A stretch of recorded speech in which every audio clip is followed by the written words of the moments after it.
The group of people that we're protecting, many of them are premium payers in the program, meaning that they were responsible for paying part of the cost of their insurance.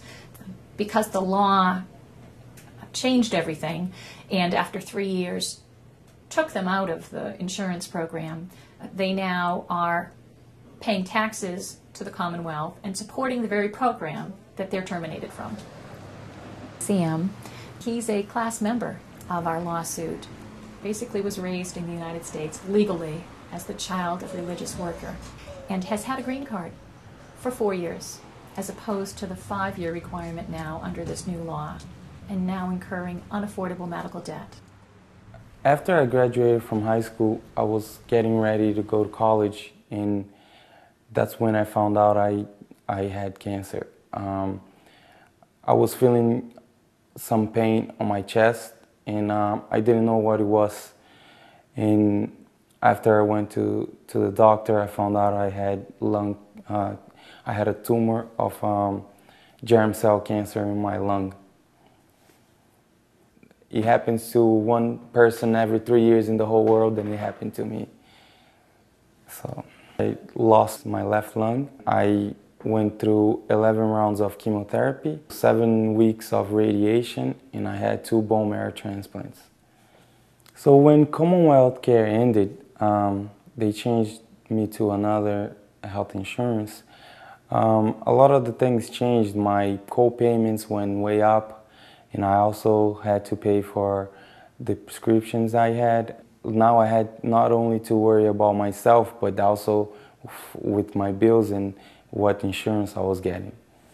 And it was really hard for us to pay since both of my parents are pastors and missionaries here.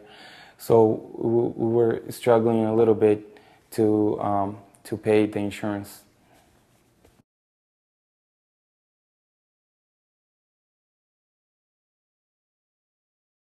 In fact, after the benefits were cut, both Healthcare for All and health law advocates started receiving calls from people who were panicking because they'd lost their health care coverage. Many of them had serious illnesses, and they could no longer access the health care that they needed.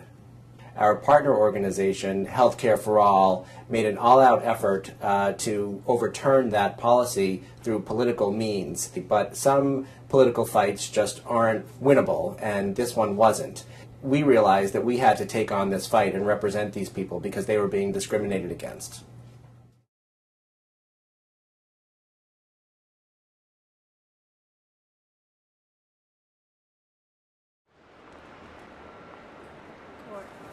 I represent a class of 43,000 legal, tax-paying residents of our Commonwealth who lack access to employer-subsidized health insurance and have been denied the opportunity to participate in Commonwealth Care, an integral part of the state's 2006 health insurance reform law, solely because of their alienage. We believe that the state took the action that it did to save money.